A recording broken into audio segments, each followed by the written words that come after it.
일주일의 첫째 날 이른 새벽에 여자들이 준비한 향료를 가지고 무덤으로 갔습니다. 그들은 돌이 무덤에서 굴려져 있는 것을 보았습니다.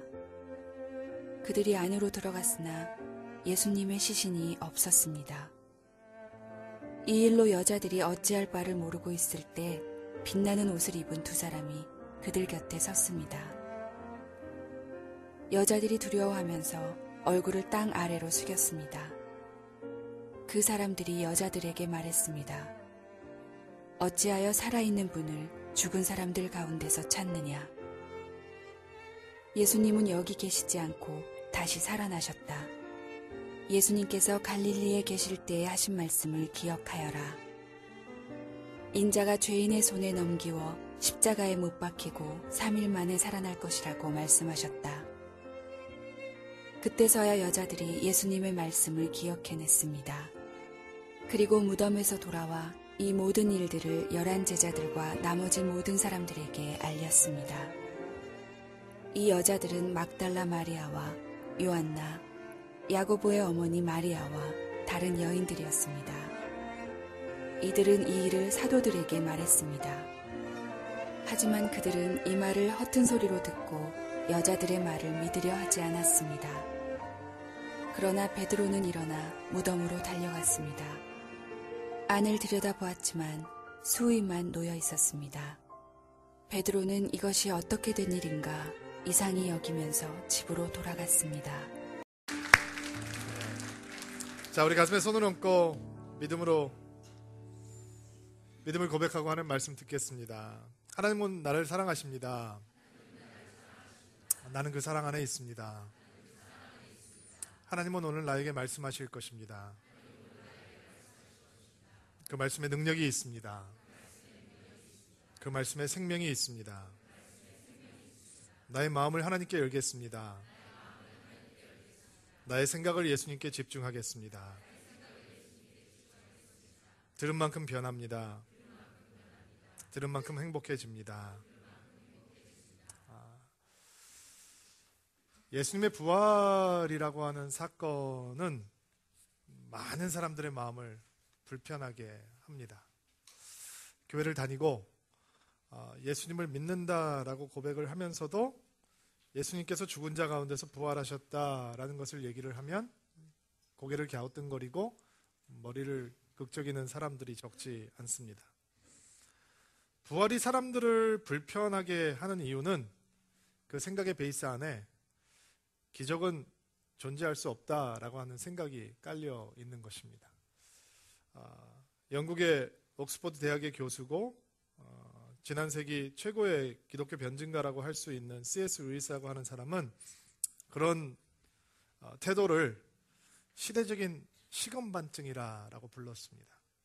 왜냐하면 고대 사회에서는 부활 같은 초자연적인 현상을 바로 금방 믿어버렸지만 이성적이고 고상해서 현대인들은 그런 초자연적인 현상을 잘 믿지 않으려고 한다라고 하는 믿을 수 없다라고 생각하는 어리석음, 시건방증이 현대인들에게 있다라고 관찰했습니다. 예수님의 부활의 사건을 보면 예수님께서 죽으시고 그 시신이 무덤에 장사되고 유대의 지도자들이 빌라도 총독에게 부탁을 해서 로마 군사들에게 그 무덤을 지키게 했습니다. 뿐만 아니라 봉인을 해버렸어요. 시일을 해버린 거죠. 그럼에도 불구하고 3일이 지나자 예수님께서 죽은 자 가운데서 부활하셨습니다. 어두움이 예수님을 가두어 둘 수 없었고 죽음의 권세가 예수님을 무덤에 머무르게 할 수 없었습니다. 봉인을 한 무덤도 칼과 창을 들었던 로마 군사들도 예수님을 무덤 속에 가두어 두지 못했습니다. 예수님의 무덤은 비어 있습니다. 3일 만에 부활하신 예수님의 무덤은 지금도 비어 있습니다. 그럼에도 불구하고 부활은 증명해내기가 쉽지 않은 사건입니다. 과학적으로 굉장히 설명하기가 쉽지 않다는 얘기죠. 그래서 예수님의 부활을 부정하려고 하는 가설들이, 주장들이 굉장히 많이 등장했습니다. 사실 기독교를 공격하고 기독교가 논리적이지 않고 이성적이지 않다라고 얘기하는 사람들의 주장 가운데는 이런 가설들이 많이 등장합니다. 첫 번째, 예수님의 부활을 부정하는 사람들이 주장하는 것은 예수님의 시신을 제자들이 훔쳐간 것이다 라고 주장하는 것입니다.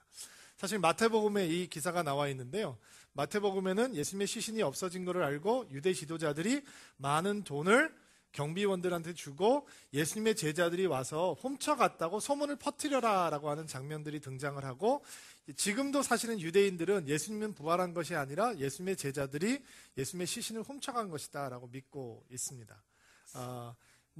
이 주장에 뭐가 문제가 있냐? 예수님의 제자들이 그렇게 용감한 사람이 아니었다라는 것이죠. 예수님의 제자들은 예수님께서 모진 고문을 당하고 처참하게 십자가에 달린 지 6시간 만에 죽어가는 것을 보면서 멘붕이 왔다라고 여러분 생각하시면 됩니다. 벌벌 떨고 있는 거죠.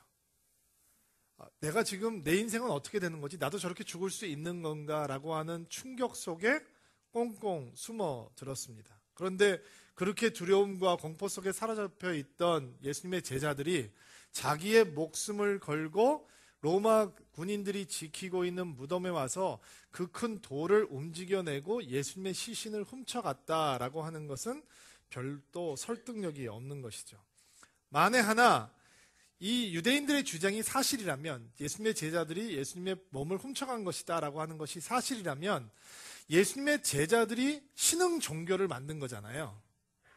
예수님을 교주로 하는 신흥 종교를 만드는 거잖아요. 그리고 거짓말을 베이스로 신흥 종교를 만드는 게 되잖아요. 자기들이 예수님의 시체를 훔쳐가 놓고, 그리고 딴 데다 장사를 지내놓고 예수님께서 부활하신 것이다 라고 하는 거짓말을 지금 하고 있는 거잖아요. 그런데 예수님의 제자들이 예수님이 부활하신 다음에 예수님의 이름을 증거하다가 순교하기 시작하잖아요. 어느 누가 거짓말을 지키기 위해서 자기 목숨을 내어놓는 사람이 있겠어요? 자기의 부귀영화를 위해서 사기 종교를 만들 수는 있지만 어느 누군가가 그 사기를 위해서 자기 목숨을 내어놓고 자기 가족들이 두고도 자기의 믿음을 지키겠다고 하는 사람이 누가 있겠어요? 사실은 이런 주장은 말이 안 되는 주장이죠. 또 두 번째, 예수님의 부활을 부정하려고 하는 사람들이 주장하는 이야기는 예수님을 너무 사랑했던 제자들이 자신들의 마음속에 예수님이 살아있다라고 하는 것을 너무 강렬하게 느끼다 보니까 마치 예수님이 죽어 계시는데도 불구하고 살아있는 것처럼 느끼게 되고, 그 강렬한 애정의 마음이 복음서라고 하는 픽션을 쓰게 만들었다는 거죠. 특별히 부활사화가, 부활 기사는 그 간절한 예수님의 제자들의 소망이 예수님이 살아계셨으면 좋겠다라고 하는 소망, 예수님께서 내 마음속에 살아계시니까 마치 진짜 살아계신 것처럼 느끼고 있는 그 마음을 부활 기사로 기록을 했다는 것이죠. 근데 복음서의 기자들이 부활 소식을 그렇게 소설처럼 신빙성 있게 기록했다 하기 위해서 만들었다라고 치면 복음 속에 나와 있는 기록 전략이 너무 허술해요. 왜냐하면 오늘 말씀을 보니까 1절 말씀 보세요. 누가복음 24장 1절 말씀. 오늘 성경을 사실은 여러 군데를 찾고 부활이라는 것을 대해서 함께 생각해 보는 시간이니까 다른 성경들도 오늘 좀 많이 볼 건데 24장 1절 말씀부터 볼게요. 시작.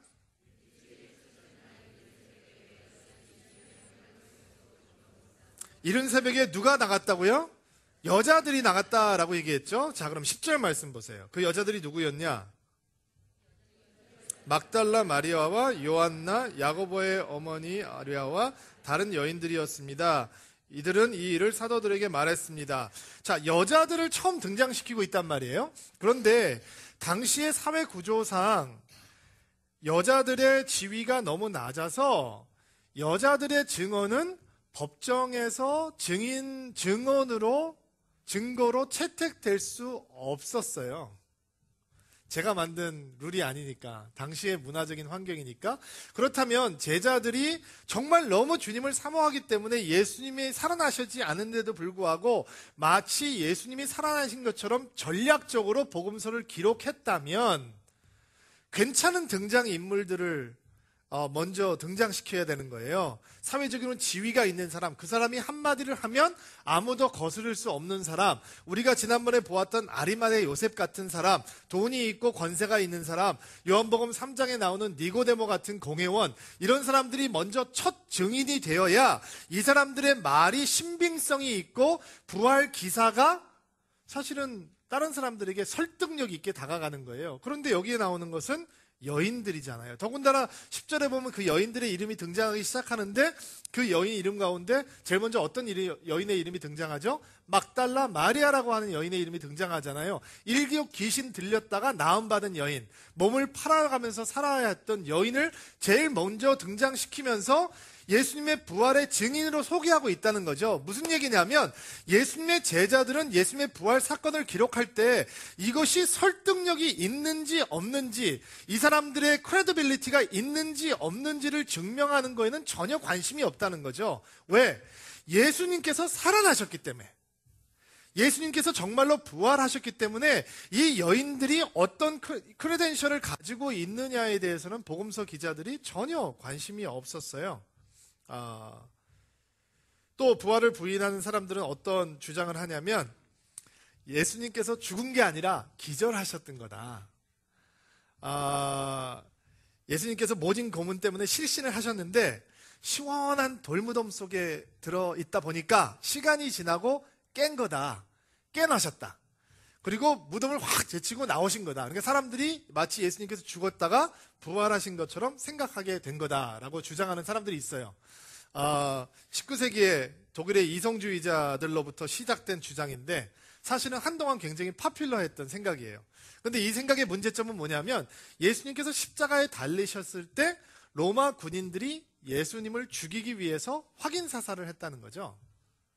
무슨 얘기냐면 예수님의 옆구리를 창으로 찔렀다라는 얘기는 사실은 심장을 관통하는 거예요. 이 로마 군사들은 살인 전문가죠. 그래서 어디를 해서 찌르면 창날이 심장을 관통하게 되고 결국 십자가에 달려있는 사람들이 단번에 피를 흘리고 죽게 되는 일들을 로마 군사들은 너무 자주 했던 사람들이기 때문에 그 사람들이 심장 관통을 미스할 리가 없는 거죠. 또 하나, 빌라도에게 예수님이 죽었는지 안 죽었는지 빌라도가 로마 군사에게 확인해라 라고 요구하는 장면이 등장을 해요. 그리고 아리마대 요셉이 예수님의 시신을 요청할 때 죽은 것을 확인하고 그에게 주었다라고 하는 것이 등장을 하거든요. 그러니까 부활을 부인하려고 하니까 예수님께서 죽지 않았다라고 하는 궤변을 토하게 되는 것이죠. 또 다른 사람들은, 어떤 사람들은 예수님을 사랑했던 이 부활의 첫 증인되었던 여인들이 너무 슬펐던 나머지 예수님의 무덤이 아닌 다른 무덤을 찾아간 것이다. 빈 무덤을 찾아가게 되었다라는 거예요. 그러면 예수님의 제자들이 소식을 듣고 갔을 때는 제대로 찾아갔어야 되는 거잖아요. 어떻게 줄줄이 다른 사람의 무덤에 가겠어요? 말이 안 되는 주장이죠. 그리고 만약에 예수님의 제자들이 다른 무덤을 잘못 찾아가서 빈 무덤인 것을 보고 예수님을 부활했다고 거짓말하기 시작했다면 유대의 지도자들이 가만히 있을 리가 없잖아요. 봉인됐던 무덤을 열어 제끼고 거기에 수의로 감쌌던, 세마포로 감쌌던 예수님의 시신을 끄집어내서 얼굴을 다 보여주고, 자, 너희들이 주장하는 부활했다고 하는 예수님의 시체가 여기 있다 라고 주장을 해야 되는데 그거는 말이 안 되는 생각이죠. 또 하나는 예수님이 부활하신 거를 사람들이 환영을 보았다, 헬루시네이션이 있었다, 환상을 보았다라고 주장하는 것도 있어요. 근데 500명의 사람들이 한꺼번에 봤거든요. 근데 그럴 때는 사람들이 뭐라고 얘기하냐면 집단 착시 현상도 있는 것이다. 어디 이렇게 필리핀에서 2,000명이 한꺼번에 성모의 사진을, 성모가 내려오는 것을 봤다고 주장하는 것도 있지 않냐. 집단 착시 현상은 얼마든지 있을 수 있는 것이다. 근데 예수님께서 부활하신 다음에 40일 동안 제자들에게 나타나셨어요. 어떻게 40일 동안 계속 지속적으로 집단 착시 현상이 나타나요? 여러분, 그것을 믿는 게 부활을 믿는 것보다 더 힘들지 않아요? 근데 부활이라고 하는 사건이 얼마나 기독교에 있어서 예수를 믿는 것에 있어서 중요한 사건이냐면, 그렇게 예수님의 부활을 부정하는 사람들은 불신자의 시선으로 봤다면 자유주의 신학이라고 하는 이름으로 예수님께서 부활하신 사건이 역사적인 사건이 아니라 그냥 예수를 믿는 사람들이 단순히 그렇게 믿을 뿐이다 라고 하는 공격이 신학자들 사이에서 있었어요. 사실은 굉장히 복음주의 학교를 나오고 프린스턴에서 박사학위를 하고 노스캐롤라이나 주립대학에서 종교학을 가르치고 있는 뉴욕의 베스트셀러, 뉴욕타임스 베스트셀러 작가이기도 한 바트 얼맨이라고 하는 교수가 예수님의 부활 사건에 대해서 이렇게 기록해요. 굉장히 자유주의 신학을 하고 있는 사람인데 그분의 얘기를 한번 들어보세요. 예수를 가장 가까이에서 따랐던 사람들, 예수님의 제자들이죠. 나중에는 바울까지도 살아있는 예수를 보았다고 주장한다. 그것이 예수가 정말로 죽음에서 되살아났다는 뜻일까? 그렇지는 않다. 수많은 다른 사람들과 마찬가지로 그들도 죽은 예수의 환상을 실체인 것처럼 경험했다는 뜻이다. 그들은 그런 환영을 철저히 연구하지 않았다. 환영으로 본 그것을 실제로 본 것이라고 느꼈고 그 경험을 그들이 아는 대로 해석했다. 예수는 살아있는 것이라고. 예수는 죽음에서 부활한 것이 확실하다고. 무슨 얘기예요? 환상을 보고 그냥 그게 사실이라고 받아들이기 시작했다는 거예요. 그가 이야기합니다. 거듭 말하지만 그렇다고 예수가 죽음에서 부활하지 않았다고 단정하는 것은 아니다. 무덤이 비어있지 않다고 말하는 것도 아니다.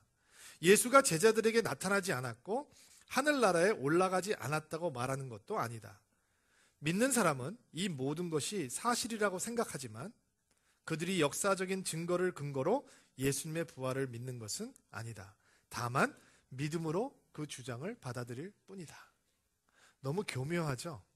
굉장히 인텔리전트한 것 같으면서 굉장히 오픈 마인드 돼 있는 것 같으면서 예수님의 부활을 교묘하게 부정하고 있는 것이죠.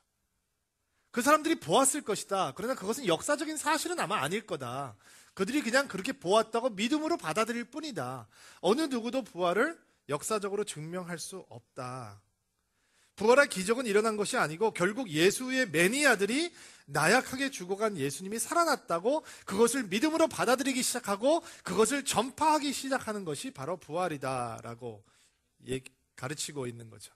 그래서 일반 학교에서 기독교 복음주의 학교가 아닌 일반 학교에서 종교학을 하는 게 믿음에 도움이 안 되고 오히려 더 데인저러스한 거예요. 더 위험한 게 되는 거예요. 이런 자유주의 신학을 가르치고 배우기 때문에 여러분 부활이라고 하는 사건이 얼마나 중요한 사건이냐면요. 조심은 안 돼요. 지금부터는 조심은 안 돼요. 이 사실은 꼭 다 알고 계셔야 돼요. 예수 그리스도의 부활이 역사적인 사건이 아니면 기독교는 인류 사상 최고의 사기극이에요. 예수 그리스도의 부활이 사실이 아니면 내가 죽은 자 가운데서 3일 만에 살아날 것이다 라고 하는 것이 역사적인 사실이 아니라면 우리의 모든 믿음은 거짓말 가운데 빌드하고 있는 거예요. 세워지고 있는 거죠. 예수가 부활하지 않았다면 기독교는 사이비 종교예요. 예수가 부활하지 않았다면 우리의 믿음은 아무 소용이 없어요. 예수가 부활하지 않았다면 예수님의 어떤 설교도 어떤 가르침도 성경의 어떤 내용도 믿어서는 안 되는 거예요. 다 거짓이 되는 거예요. 부활은 우리 신앙에 있어서 가장 중요한 부분이에요. 사실은 예수님의 부활을 기록했던 처음 기록했던 사람이 복음서의 기록자들이 아니었어요. 바울이었어요. 바울이 헬라 철학의 영향권 아래에 있던 고린도라고 하는 도시에 살고 있던 사람들이 도대체 그 헬라 이성적이고 논리적인 철학 세계를 가지고 있던 사람들이 부활이라고 하는 것을 믿을 수 없기 때문에 부활에 대해서 쓰면서 이렇게 기록을 하고 있어요. 고린도전서 15장 3절 말씀 자막을 통해서 6절까지 읽을게요. 시작. 내가 받은 가장 중요한 것을 여러분에게 전해 주었습니다.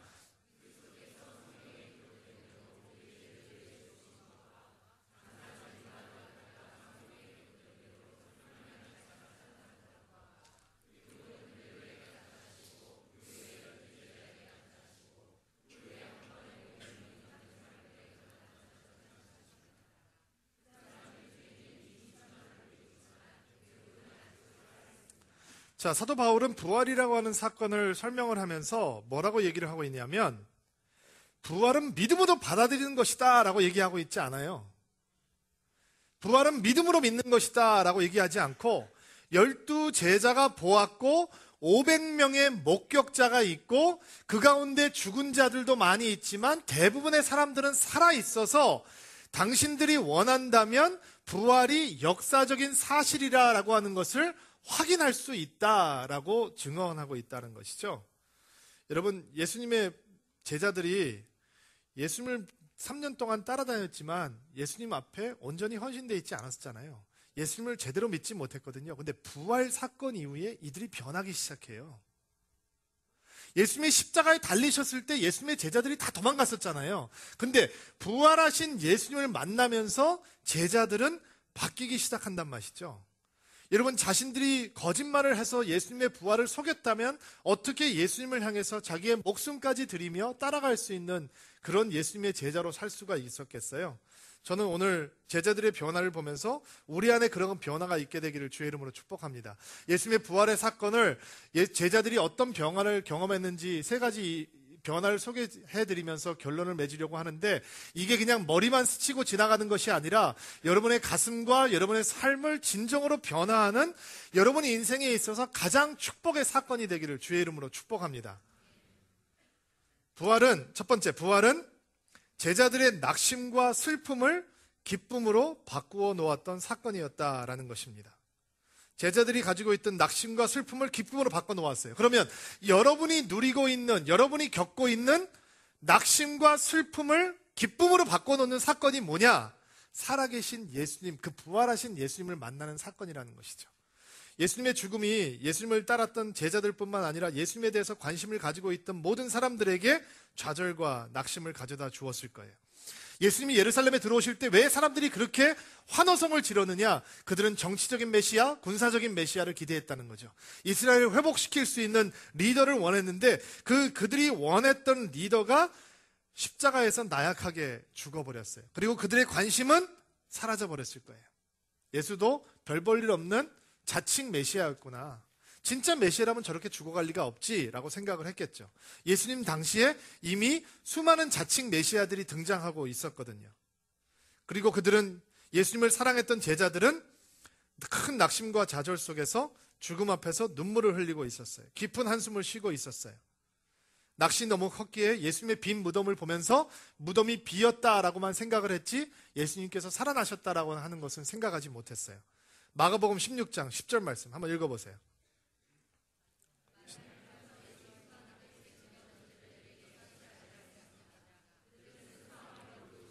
그들이 뭐를 하고 있었다고요? 마리아가 가서 예수님께서 살아나셨다, 예수님이 만났다라고 얘기했는데도 불구하고 그들은 어떻게 하고 있었다고요? 슬퍼하며 울고 있었어요. 요한복음 20장 11절 말씀.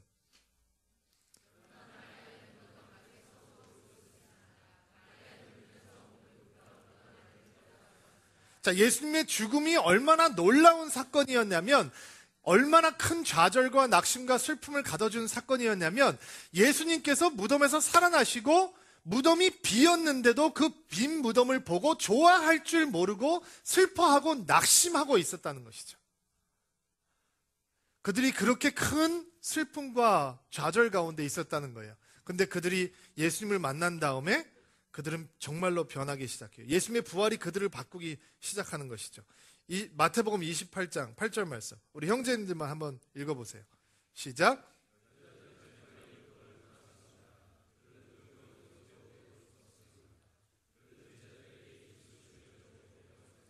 자, 예수님의 부활을 만난 다음에, 부활하신 예수님을 만난 다음에 여자들이 두려우면서도 어떻게 됐다고요? 기뻐하기 시작했다는 것이죠. 억지로 만들어내는 것이 아니라 두려운 마음이 있지만, 죽은 사람이 어떻게 살아날 수 있지? 두려운 마음이 있지만 그들의 마음은 기쁨으로 가득 차기 시작했다는 것이죠. 우리 자매님들은 요한복음 20장 20절 말씀.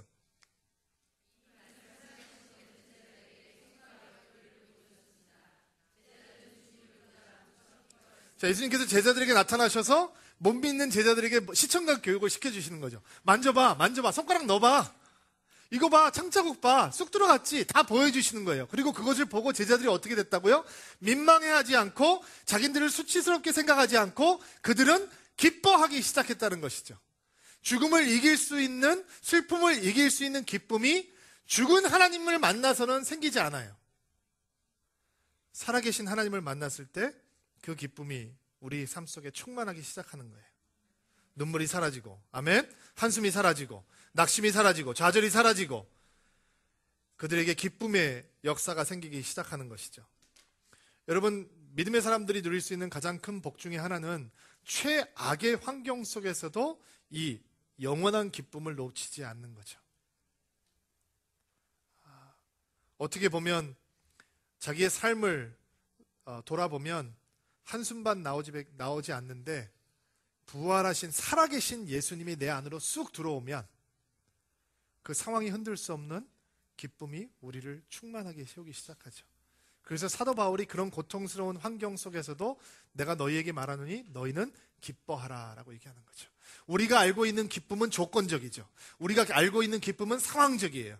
우리가 알고 있는 기쁨은 항상 일시적이에요. 그러나 예수께서 우리에게 주시는, 살아계신 예수님께서, 부활하신 예수님께서 주시는 기쁨은 어떤 환경도 상황도 사람도 여건도 흔들지 못하는 영원한 기쁨이라는 것이죠. 그것이 예수 그리스도께서 우리에게 주시는 선물이에요. 부활하신 예수님만이 우리에게 주실 수 있는 축복이에요. 예수 믿으면 너무너무 행복해지는 거죠. 기뻐지는 거죠. 너 왜 이렇게 웃고 다녀? 너 환경 그렇지, 지금 상황이 그렇지 않잖아. 그렇죠. 이해할 수 없는 거예요. 나도 설명이 안 되는 거예요. 근데 마음속에 기쁨이 충만해지는 거죠. 죽은 하나님 만나서는 그 기쁨 못 채워요. 살아계신 하나님을 만나야 채울 수 있는 것이죠. 자, 두 번째, 예수님의 부활의 사건은 제자들의 의심을 믿음으로 바꾸었던 사건이에요. 그렇다면 우리가 가지고 있는 의심, 그게 하나님에 대한 의심이든 교회에 대한 의심이든 성경에 대한 의식이든 기독교에 대한 의심이든 어떤 의심이든 간에 그 의심을 바꿀 수 있는 건 죽은 하나님이 아니라 부활하신 하나님만 바꿀 수 있다라는 것이죠. 예수님의 무덤이 비어 있어요. 예수님께서 다시 살아나셨어요. 그러나 그 부활의 소식을 전해들은 제자들은 쉽게 믿지 못해요. 예수님께서 부활에 대한 말씀을 그렇게 해주셨지만 제자들이 알아듣지 못했어요. 누가복음 24장 10절부터 11절 말씀 다시 한번 같이 읽어볼게요. 시작. 이 여자들은 막달라 마리아와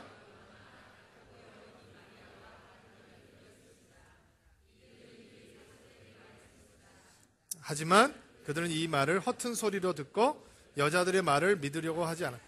자, 예수님께서 살아나셨다, 내가 봤어, 살아나신 예수님을 만났어 라고 얘기하는데도 불구하고 예수님의 제자들, 예수님을 3년 동안 따라다녔고 예수님의 부활에 대한 설교를 들었던 그들조차 허튼 소리로 생각하고 믿지 않으려 했다라고 얘기하죠. 너무 기가 막힌 사실이죠. 마가복음 16장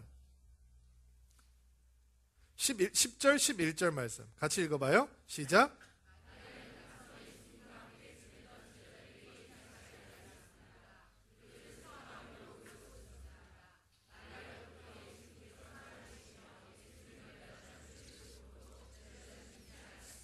너무 기가 막히죠. 끊임없이 등장하는 것은 제자들이 믿지 않았다라는 얘기예요. 왜 그런지 아세요? 예수님의 죽음이라고 하는 사건이 그들의 믿음의 밑바닥을 보여주었어요. 십자가가 그들의 믿음의 정체를 고스란히 다 드러냈다는 거예요. 왜냐하면 예수님께서 기적을 베푸실 때는 내가 믿음이 있는 것 같아요. 특별히 오병이어 같은 기적의 현장에서는 예수님께서 떡을 이렇게 제자들에게 떼어주시면서 제자들이 막 떡을 떼어주면 떡이 불어나고 생선이 불어나고 해서 5,000명이나 넘는 사람들이 먹고 남았잖아요. 그러니까 내가 너무 괜찮은 것 같은 거예요. 생각을 해보세요. 만약에 여러분이 막 떡을 떼어주는데 늘어나는 거예요. 그럼 사람들이 여러분 보고 저 사람한테 받아야 돼. 저 사람이 막 기적이 나타나. 그럼 내가 굉장히 믿음이 있는 것 같아요. 그렇죠? 또 예수님께서 설교하시는데 2만 명이나 되는 사람들이 몇몇 명이나 되는 사람들이 모여서 밥을 굶어가면서 밤이 늦도록 설교를 듣고 눈물을 흘리고 예수님의 말에 귀를 기울일 때는 내가 믿음이 좀 있는 것 같단 말이에요. 예수님께서 입성을 하시는데 호산나 다윗의 이름으로 오시는 이요 오직 메시아만 들을 수 있는 호칭을 부르고 사람들이 자기의 겉옷을 깔고 그 겉옷을 나귀를 타신 예수님께서 구약의 말씀을 성취하시면서 들어올 땐 내가 예수님을 정말로 잘 따라다니고 있고 내가 예수님을 믿는 것이 너무나 좋고 내 인생이 예수님 때문에 보장된 것이구나, 나 예수님 정말 사랑한다 라고 생각하기가 쉽단 말이죠. 근데 예수님께서 십자가에 달려 죽으셨어요. 그리고 내 믿음이 바닥이 드러나는 거예요. 예수를 별로 잘 믿고 있지 않은 거예요. 내 안에 믿음이 별로 없는 거죠. 예수님이 죽었다 살아나셨대. 믿음이 없는데 그걸 어떻게 믿겠어요? 당연히 의심하죠. 당연히 받아들일 수가 없죠. 근데 그렇게 의심에 가득 차 있는 사람들 가운데 가장 유명한 사람이 누구예요? 도마예요. 도마가 A형이었던 것 같아요. 요한복음 20장 25절 말씀 한번 읽어보세요.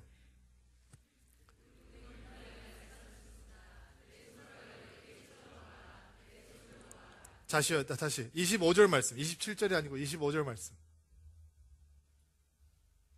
20장 25절.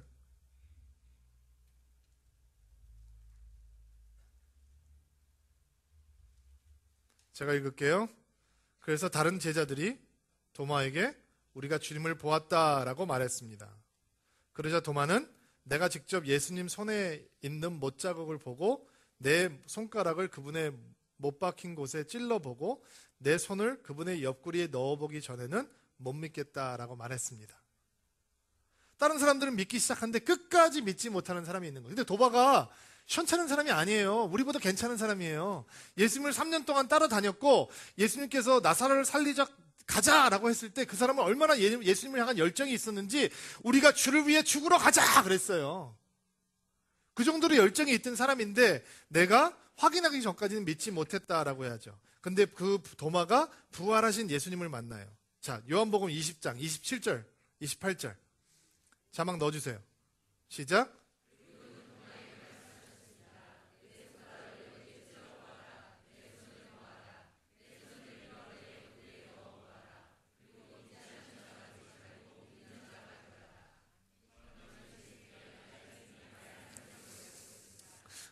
제가 생각하기에는 예수님이 이렇게 항상 우아하고 고상하고 이런 분은 아니었던 것 같아요.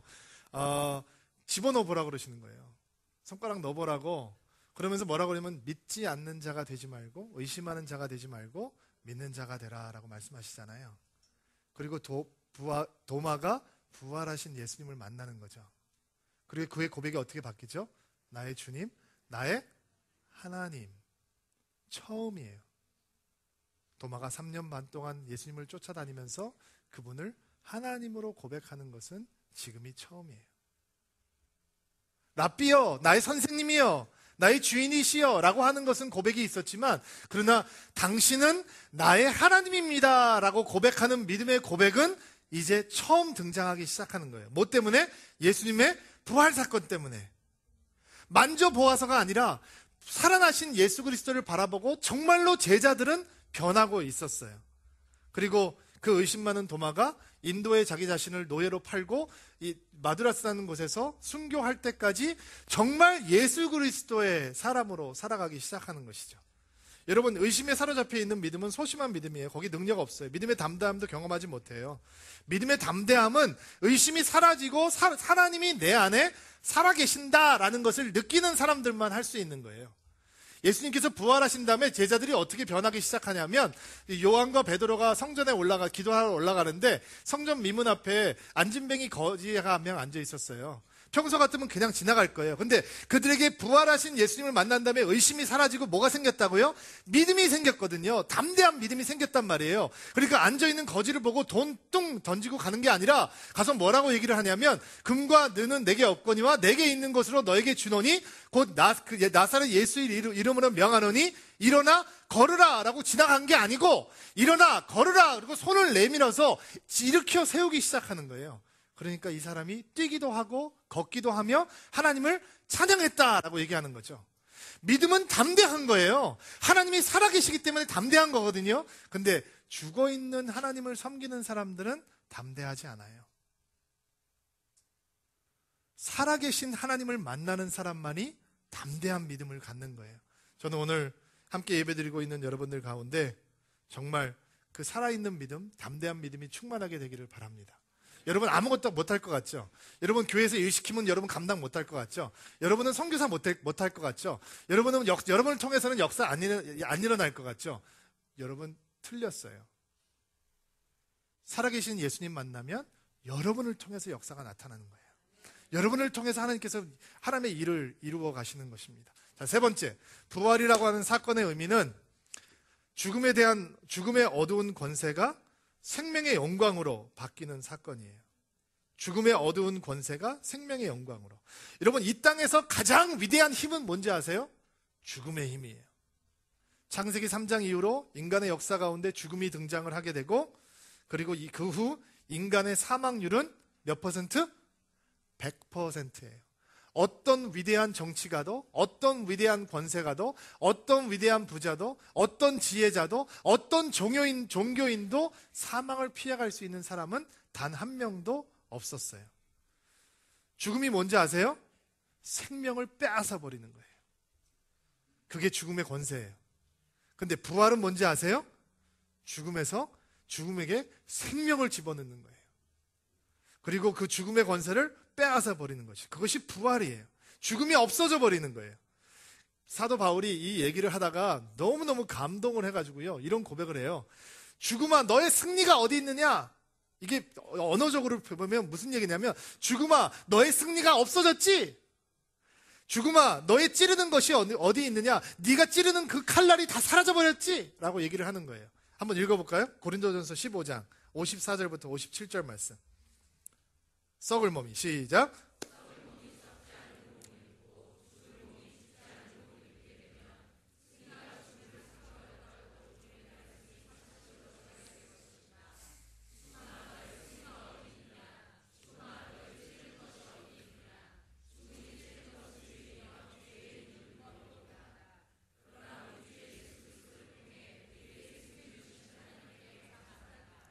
부활의 승리가 죽음을 어떻게 버렸다고요? 삼켜버렸다고요. 아멘 하셔야 돼요. 맨날 이렇게 뭐 잘 된다 그러면 아멘 하는데, 이런 감격스러운 것들을 통해 아멘 안 하시는 거 이상한 거예요. 부활의 승리가 죽음을 삼켜버렸다는 거예요. 성경은 뭐라고 얘기하냐면, 내가 너희들에게 이것을 쓴 것은 너희 안에 생명이 있는 것과, 근데 그게 80년 사는 생명이에요? 100년 사는 생명이에요? 아니죠. 영원한 생명이 있는 것과 그 생명이 예수 그리스도 안에 있는 것을 알게 하려 합니다 라고 말씀하잖아요. 여러분, 지금 우리가 이렇게 다른 사람하고 걸어다니면 똑같이 보이지만, 여러분과 제가 어떤 존재냐면 없어지지 않는 영원한 생명이 쑥 들어와 있는 존재란 말이에요. 죽음을 삼켜버린 부활의 승리가 우리 안에 들어와 있단 말이에요. 우리가 지금 살고 있지만 우리는 언젠가는 영원한 생명을 누리게 되고, 우리의 죽은 몸도 언젠가는 부활하게 되는 놀라운 승리의 인생이 된다는 거예요. 굉장히 감동해야 되고, 감격해야 되고, 감사해야 되고, 그 영광이 얼마나 큰지 몸서리쳐야 되는 거예요. 그러면 영원한 생명을 가지고 있는 우리가 어떻게 죽음의 권세, 죄의 권세에 굴복할 수 있겠어요? 우리가 예수 그리스도의 부활이라고 하는 사건이 죄의 권세의 최고의 권세인 죽음을 삼켜버렸는데, 어떻게 우리가 잠시 동안 주는 세상의 즐거움에 만족하고 생명의 영광을 외면할 수 있겠어요?